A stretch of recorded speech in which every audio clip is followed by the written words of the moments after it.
بسم اللہ الرحمن الرحیم۔ السلام علیکم۔ آج ہم بات کریں گے کہ روح زمین پر سب سے پہلا قتل کس نے کیا اور قاتل کون تھا۔ کہ روح زمین پر اس دنیا پر جب سے یہ دنیا بنی ہے سب سے پہلا قاتل کون تھا اور مقتول کون تھا، یعنی کہ قاتل کون تھا اور اس نے قتل کس کا کیا تھا۔ روح زمین پر سب سے پہلا قاتل قابیل اور سب سے پہلا مقتول حابیل ہے۔ قابیل و حابیل یہ دونوں حضرت آدم علیہ السلام کے فرزند ہیں۔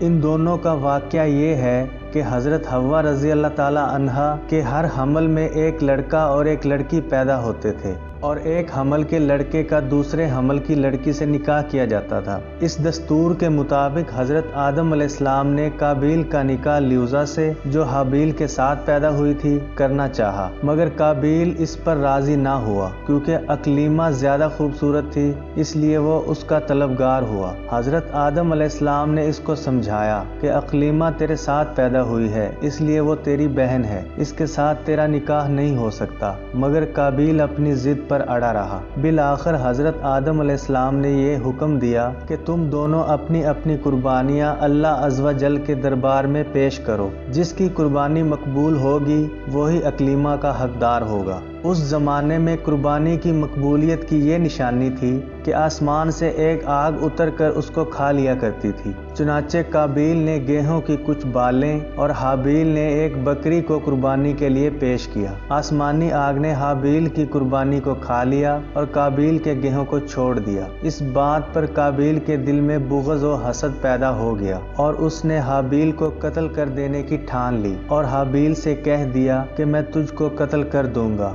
حابیل نے کہا کہ قربانی قبول کرنا اللہ تعالیٰ کا کام ہے اور وہ متقی اور پرہیزگار بندوں ہی کی قربانی کو قبول کرتا ہے۔ اگر تو متقی اور پرہیزگار ہوتا تو ضرور تیری قربانی بھی قبول ہو جاتی۔ ساتھ ہی حابیل نے یہ بھی کہہ دیا کہ اگر تو میرے قتل کے لیے ہاتھ بڑھائے گا تو میں تجھ پر اپنا ہاتھ نہیں اٹھاؤں گا کیونکہ میں اللہ تعالیٰ سے ڈرتا ہوں۔ میں یہ چاہتا ہوں کہ میرا اور تیرا گناہ دونوں تیرے ہی پلے پڑیں اور تو دوزخی ہو جائے کیونکہ بے انصافوں کی یہی سزا ہے۔ آخر قابیل نے اپنے بھائی حابیل کو قتل کر دیا۔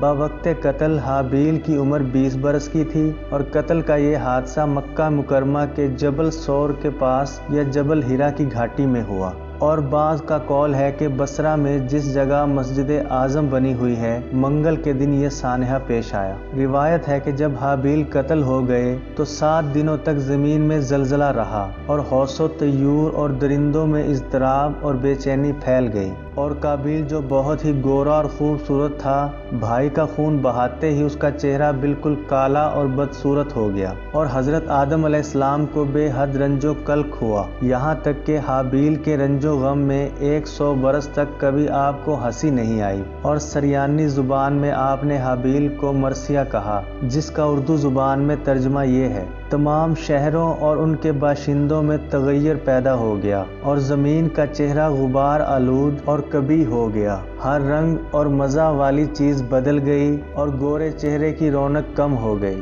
حضرت آدم علیہ السلام نے شدید غضبناک ہو کر قابیل کو پھٹکار کر اپنے دربار سے نکال دیا، اور وہ بد نصیب اقلیمہ کو ساتھ لے کر یمن کی سرزمین عدن میں چلا گیا۔ وہاں ابلیس اس کے پاس آ کر کہنے لگا کہ حابیل کی قربانی کو آگ نے اس لیے کھا لیا کہ وہ آگ کی پوجا کیا کرتا تھا، لہٰذا تو بھی ایک آگ کا مندر بنا کر آگ کی پرستش کیا کر۔ چنانچہ قابیل پہلا وہ شخص ہے جس نے آگ کی عبادت کی یعنی کہ پوجا کی، اور یہ روئے زمین پر پہلا شخص ہے جس نے اللہ تعالیٰ کی نافرمانی کی اور سب سے پہلے زمین پر خون ناحق کیا، اور یہ پہلا وہ مجرم ہے جو جہنم میں سب سے پہلے ڈالا جائے گا۔ اور حدیث شریف میں ہے کہ روئے زمین پر قیامت تک جو بھی خون ناحق ہوگا قابیل اس میں حصہ دار ہوگا، کیونکہ اس نے یہ سب سے پہلے قتل کا دستور نکالا۔ اور قابیل کا انجام یہ ہوا کہ اس کے ایک لڑکے نے جو کہ اندھا تھا اس کو ایک پتھر مار کر قتل کر دیا، اور یہ بدبخت نبی زادہ ہونے کے باوجود